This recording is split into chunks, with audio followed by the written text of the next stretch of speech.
மானன் செந்து வருவாய் மாமலையான் தன் மடந்தை தோலாகம் பாகமா புல்கினான் தொல்கோயில் வேளாளர் என்றவர்கள் வல்லன்மையால் மிக்கிருக்கும் தாளாளராக்கூரில் தான் தோன்றி மாடமே. வேளாளர் என்றவர்கள் வல்லன்மையால் மிக்கிருக்கும் தாளாளராக்கூரில் தான் தோன்றி மாடமே. எல்லாம் அல்ல செந்தமி சொக்கநாத பெருமானுடைய திருவருளையும் தர்மயாதின குருமணியினுடைய திருவருளையும் சிந்திக்கின்றோம். வேளாளன் என்பான் விருந்திருக்க உண்ணாதான் என்று பழமொழி. அதற்கேற்ப நம்முடைய சமூகம் தான் உழுது பிறரை உழுவித்து வாழ்வித்த இனத்தை சேர்ந்தவர்கள். அதனால்தான் இறைவன் 84 லட்சம் யோனி பேதங்களில் பிறக்கின்ற அத்தனை உயிர்களுக்கும் உணவு கொடுப்பதற்காக வேளாளர் இனத்தை தான் தேர்ந்தெடுத்தார். உளவாக்கோட்டை மதுரையிலே கொடுத்து இந்த உளவாக்கோட்டையிலிருந்து பெறுகின்ற நெல்லை கொண்டு நாம் இந்த மக்களை வாழ்விக்க வேண்டும், உயிர்களை வாழ்விக்க வேண்டும் என்று அருளி செய்தான். அப்படி ஒரு நம்பிக்கைக்குரியவர்கள் நம்ம இறைவனுடைய தன்னுடைய சிரத்தில் இருக்கின்ற கங்கை தீர்த்தத்திலே வேளாளர்களை உற்பத்தி செய்தார். சாமி நினைத்த மாத்திரத்தில் அப்படி சிருஷ்டி செய்த தன்மை உடையவர்கள். ஆனால் கங்காதேவியினுடைய புத்திரர்களாக வேளாளர்கள் இருந்தார்கள். அப்போ யாரும் பிணை கைதிகளாக மேகத்தை கட்டிட்டான் இந்திரன். அதுக்கு யாரும் கைதிக்கு சாட்சி ஒப்படைப்பதற்கு யாரும் ஒத்து வரல. வேளாளர்கள் தான் பிணை கைதிகளாக இருந்து அவர்களுக்கு ஜாமீன் கொடுத்திருக்கிறார்கள். அப்படி ஒரு பெருந்தன்மை உடையவர்கள், நீதி தவறாதவர்கள். திரு ஆலங்காட்டிலே அந்த வரலாறு அதையெல்லாம் நம்முடைய நூலிலே எழுதியிருக்கிறார்கள். அது பழையனூர் நீலி என்று ஞானசம்பந்தரும் பாடுகிறார், சேக்கிழார் பெருமானும் பாடுகிறார். வேளாளர்களினுடைய தகுதி எப்படி இருக்குன்னு கேட்டால் சேக்கிழார் பெருமான் சொல்றார், தீமை என்பன கனவிலும் நினையார் தூய மாந்தர்வாள் தொண்டை நன்னாடு என்று சொன்னார். அப்படி தீமை மனசுல கூட நினைக்காதவர்கள் வேளாளர்கள். இவர்கள் ஒரு ஒற்றுமையின்மையின் காரணமாக பல்வேறு இடங்களில் சிதறி கிடைக்கின்றார்கள். எப்படி வஉசி ஜெயிலுக்கு போகின்ற போது அவ்வளோ பேரும் கூட இருந்து உள்ளார போராட்டம் செய்தார்கள், உடன் இருந்தார்கள். வெளியில் வருகின்ற போது ஒருவரை தவிர யாரும் இல்லை. நம்ம சமூகம் அப்படி அவ்வளோ லட்சணத்தில் இருக்கு. அதனால் அதுவும் அவர் வந்த போது கூட அவருக்கு தொழுநோய், ஆனால் நீ வராதுன்னு சொல்கிறார். நீதி வந்தார் சிவா. அப்படி ஒரு இதற்காக தன்னுடைய ஆங்கிலேய அரசாங்கத்தை எதிர்த்து கப்பலை ஓட்டி தன்னுடைய பொருளாதாரத்தை எல்லாம் இழந்து இருந்தாலும் கூட நம்முடைய நாட்டுக்காக சேவை செய்ய வேண்டும் என்று இந்த தியாக பரம்பரையில் வந்தவர்கள் நம்முடைய மக்கள். அரசர்களுக்கு கொள்வினை கொடுப்பினை, அதாவது மகக்கொடை கொடுத்த பரம்பரை நம்முடைய பரம்பரை. அதனால்தான் வேல் பாரி போன்ற பட்டங்கள் எல்லாம் கிடைத்திருக்கிறது. அதே போன்று நாட்டார், இங்கே நாட்டார் மங்கலம்னு ஒரு ஊரே இருக்கு.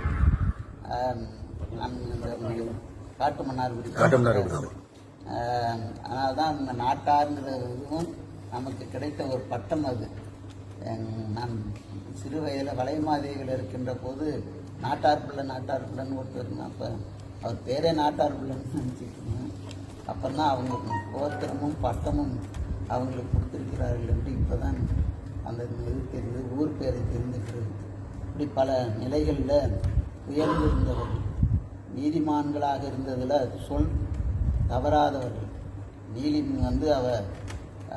தன்னுடைய கணவனை இறந்து பேயாக வருகிறார். திரும்பி அந்த உண்மை நிலையில் வந்த உடனே அந்த கணவனுக்கு தெரியுது இவர் பேய் என்று. அப்போது அவங்க சொல்கிறாங்க, இந்த பெண்ணோடு நான் வாழ மாட்டேன் அப்படின்னு சொல்கிறாங்க. அங்கே உள்ள 70 வேளாளர்கள் சபையிலிருந்து அப்போ அவங்க சொல்கிறாங்க, இந்த பெண்ணுக்கு ஏதேனும் ஒரு ஆபத்து வந்தால் நாங்கள் 70 பேரும் தீக்குளிக்கிறோம் என்று அந்த ஆணுக்கு உறுதிப்பாடு கொடுக்கிறார்கள். அதை கொண்டும் சரின்னு அந்த கணவனை அவரோட ஒப்படைக்கிறாங்க. இரவு போனோடனே அந்த பேய் தன்னுடைய வழக்கம் போல் அவனை அடித்து சாப்பிட்டுட்டு போயிட்டுது. 70 பேரும் மறுநாள் ஒரே தீயில் இறங்கி இதுனார்கள். இப்படி நாயன்மார்களில் 11 நாயன்மார்கள் நம்முடைய வேளாளர் சமூகத்தில் இருக்கிறார்கள். 18 சைவ ஆதீனங்கள் வேளாளர் மரபில் இருக்கிறது. இன்றைக்கு எல்லாரும் வேளாளர்கள் ஆக்கணும்னு நினைக்கிறாங்க. இது பிறப்பில் அப்படி வந்திருந்தாங்கன்னா யாரும் நம்ம ஒன்றும் அவங்களுக்கு வேண்டாம்னு சொல்லல. ஆண்டவன் எல்லாரையும் ஒன்றா படைக்கல, உயர்வு தாழ்வுகளை வைத்து தான் படைத்திருக்கிறான். 2 ஒட்டு மாமரத்தை ஒட்டி வச்சோம்னா ஒரு ஒட்டு மாமரம் உருவாகும். பனைமரத்தையும் மாமரத்தையும் ஒட்டி வச்சு ஒரு மரம் உருவாக்க முடியாது. அப்படி தான் இன்றைக்கு அரசாங்கம் இந்த வேலையை செய்கிறது. அதனால் நமக்கென்று இருக்கின்ற ஒரு தகுதியை கெட்டாலும் மேன்மக்கள் என்ற நிலையிலிருந்து அதோட நாம் பிள்ளைகளை வளர்க்கின்ற போது அவங்க எதுவும் வெளிநாட்டில் போய் படிக்க வைக்கிறோம், அங்கே போனோடனே கல்யாணம் பண்ணிட்டு வந்துட்டோம், நாங்கள் மன்னிச்சு ஏற்றுக்கிறோன்னு பெரிய வீட்டிலேயே இந்த தவறுகள்லாம் நடக்குது. நாம் அந்த தவறுகளுக்கு இடம் கொடுப்பதின் காரணமாகத்தான் பிள்ளைகள் மேலே உள்ள பாசத்தினாலேயும் 2 மாதம் பேசாமல் இருப்பாங்க, அப்புறம் கருவுட்ட உடனே பேரம்பேத்தி மேலே உள்ள பாசத்தினால ஒன்று உள்ளார கூப்பிட்டுக்கிறாங்க. இப்படி வந்ததுனால வந்த வினைகள் இன்றைக்கு எல்லாரும் ஒன்றாகணுங்கிற நிலைமை வந்துட்டு. அதனால் ஒரு கொஞ்சம் பேர் இருந்தாலும் கூட அந்த முதல்ல வேளாளர்களை சேர்க்கணுங்கிறாங்க, அப்புறம் மடத்துக்கு சேரணுங்கிறாங்க, மடத்தில் ஆதீனமாக வரணுங்கிறாங்க. இதெல்லாம் அவர்களுடைய எண்ணம் விசாலமாக போகுது, நம்முடைய எண்ணம் குறுகிட்டு இருக்கு.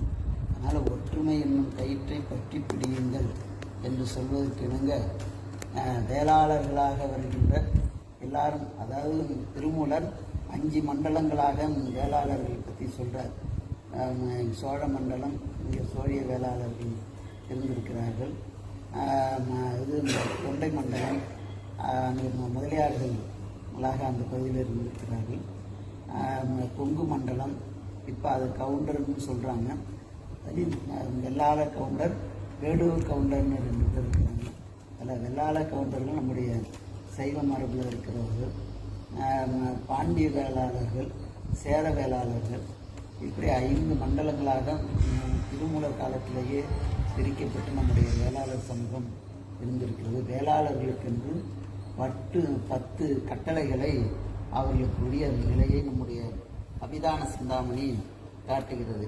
ஆணைவடி நிற்றல், அறிந்தோரை நிறுத்தல், கைக்கடனாற்றல், கசிவத்துடைமை, சுற்றம் தழுவல், ஓவா முயற்சி, மண்ணிறை தருதல், ஒற்றுமை கோடல், விருந்து புறந்தருளல், திருந்திய ஒழுக்கம், இப்படி எல்லா வகையிலையும் ஒரு நம்பிக்கை, இறைவனுக்கே ஒரு நம்பிக்கை உடையவர்களாக வேளாளர்கள் இருந்திருக்கிறார்கள்.